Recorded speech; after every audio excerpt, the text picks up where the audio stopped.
Hello everybody and welcome to Ibrox for the pre-match show of Rangers versus Hearts. I'm Blair, I'm joined today by Chris. Chris, first time we had a 3 o'clock kick-off on a Saturday for a wee while. It's good to be back at this time.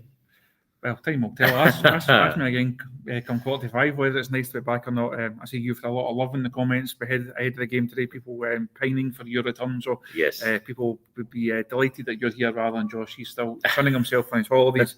Time will tell what he's walking back into when he comes back in next week. I think Josh is too big time for these games now. But we can bring you some team news here from Ibrox. Let's bring that up there. So this is the Rangers starting 11 this afternoon. You've got Jack Butland in goal, a back four of James Tavernier, Nasser Giga, John Souttar and Jayden Megoma. Maybe a little bit of a surprise not to see Derek Cornelius in there. In the midfield, we've got Conor Barron, Mohamed Diamande and Tello Asgard. And then a front three of Jedi Sama, Mikey Moore and Bojan Majovski. So a few interesting notable omissions in there, Chris. No Oliver Antman in the starting lineup. I said no Derek Cornelius. We maybe thought we could have seen Yusuf Chermiti in at a front two today. But what are your initial thoughts on that starting 11? Slightly surprised. I think I would have had Cornelius coming in for a start. Myself and Derek spoke about that on the show yesterday. I thought Souttar might have switched to that right-hand side, but he looks more comfortable. He plays there for Rangers. Certainly looked comfortable there when he played for Scotland during the break. So I would have moved Souttar. I would have had Cornelius, and I don't think it's a surprise that Chermiti doesn't start. I know Majovski didn't do an awful lot in the Old Firm game, but you have to look at the service that he got, which was non-existent basically. So very, very hard for a striker to make any impact when you have no service at all. So I don't think it's a surprise that Majovski gets the nod. I think we will see Chermiti at some point. The main news or the main name that everyone was going to be looking out for, obviously Nico Raskin. You asked the manager about that at the press yesterday, as expected, as the manager said, not in the squad. We'll see what the reaction to that is come this 90 minutes. If Rangers go and they play well and the midfield operates really well, they win the game, great. If they don't, then you know what people will say, no, why is Raskin not in that squad? But overall, I don't think there's many surprises apart from, I say, at centre half. I would have made that change personally. Absolutely. A few in the comments asking for the substitutes. So here is the bench. You've got Liam Kelly, Max Aarons, Joe Rothwell, Yusuf Chermiti, Derek Cornelius, Nadeem Bajrami, Oliver Antman, Finlay Curtis and Danilo. I would tend to agree with you, Chris. I thought Derek Cornelius would have came in straight away. I mean, Derek did our strongest lineups on paper. I know I would definitely think that Derek Cornelius might come in for Nasser Gia. And as you said, given how strong John Souttar looked in those Scotland games, playing on his preferred right side, I thought it was a natural thing to move him over. But maybe he doesn't want to throw Derek Cornelius in just quite yet. I'm not particularly surprised about the midfield trio. I actually thought that he may stick with that Conor Barron, Mohamed Diamande sort of double pivot in the midfield, just because it was so solid against Celtic. I think he's going to try and replicate something similar today.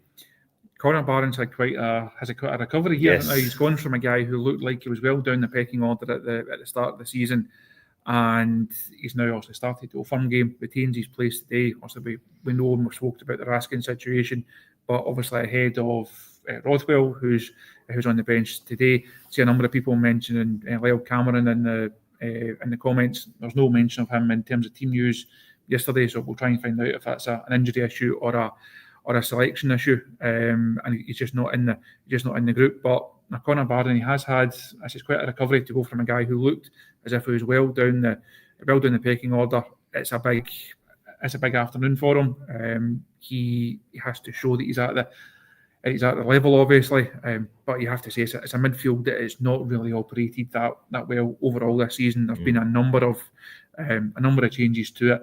I think it was out the first 10 games there was like 7 or 8 different combinations. I'm not really sure how it's been since that, but it shows that Russell Martin is still searching for that proper balance in there, searching for that main three. Again, myself and Derek spoke yesterday about Tello Asgard on the back of his international exploits with Norway that you also spoke to him about at the press conference yesterday. And we're speaking about, does Asgard move slightly further forward? So rather than operating as a 3 as we've got it laid out there, is it almost more of a 2 and a 1, and that then allows Asgard to be almost a number 10 and play a bit closer to Majovski? I would like to see that. I think he's got the quality to play in that role. Again, he was then asked at the presser yesterday, where's your preferred role? And he mentioned that number 8 left-hand side. So we'll see how the midfield actually shapes up. But you have to say it's a big afternoon for all three of them for different reasons. Barron, he's come back in. Asgard, he's coming in good form, and people won't expect him to go and perform. And Diomande, I don't think it's safe to say he's not had a great start to the season. So again, his role has probably gone under the radar a wee bit, given the Rothwell situation, the Raskin situation, Asgard's injury situation, Lyle Cameron's emergence. Diomande's kind of gone under the radar a wee bit, but really time for him to start producing. It's a very interesting point you bring up there about Lyle Cameron, because the manager did say yesterday that everyone was fit. So I don't know if maybe that was just it's maybe skipped out of his head that he's maybe still got an injury, he's not taking him into consideration. But it certainly seems strange that given his such strong or such positive performances at the beginning of the season, that he's now nowhere to be seen on even the bench. So I would guess that that's maybe something to do with injury, but I don't want to put words in the manager's mouth. We'll certainly find out after the game today. Tello Asgard, another interesting one. I asked him that question yesterday about where is your preferred position, because I think he's had a very stunted start to life at Rangers. He's been shifted about the park. He's been played all across that midfield. Of course, we were there in Paisley that day. He started as centre forward, and all right, he said himself he does have that in his locker, but it certainly didn't work that day. And I'm not in any rush to see him at centre forward again, I'll be honest. But he said, playing in that left 8 is where he feels most comfortable, and that's where we've seen him excel for Norway during the week. Of course, scoring 4 in that 11-1 win.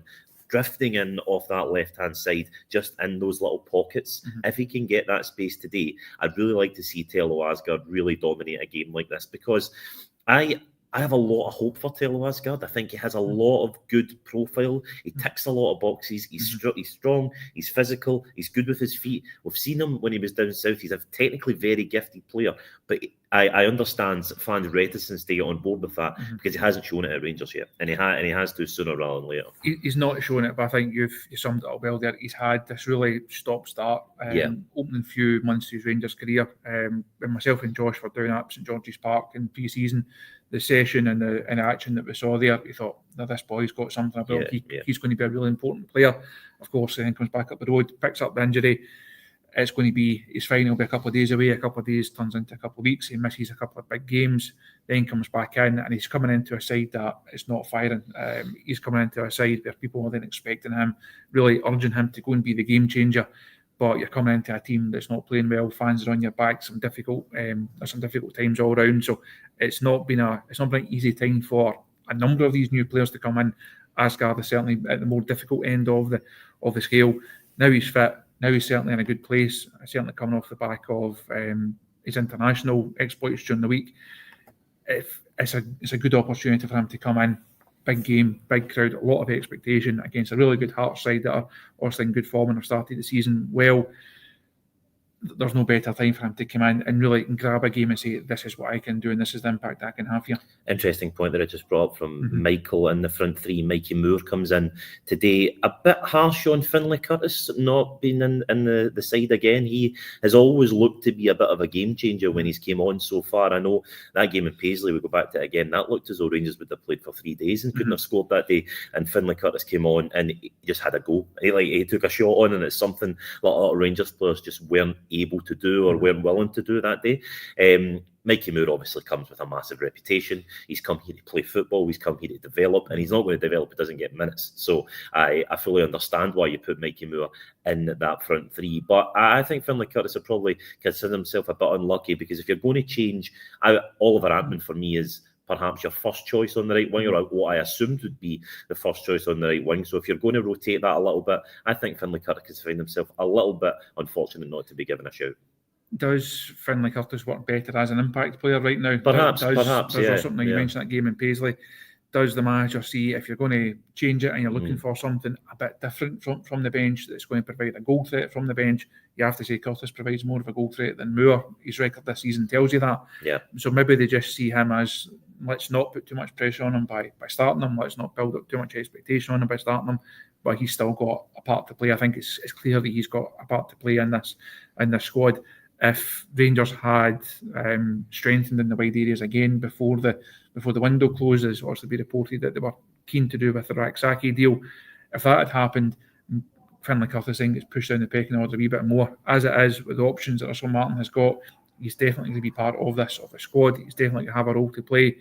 I understand why people are saying he deserves a start. I think if Moore doesn't perform today and there's not a lot there, there's not a lot of creativity, there's not a lot of end product, you then come back here next week for the Hibs game, Finlay Curtis then definitely has to be in with a shout. But as it stands, I can understand why Martin has gone with Moore.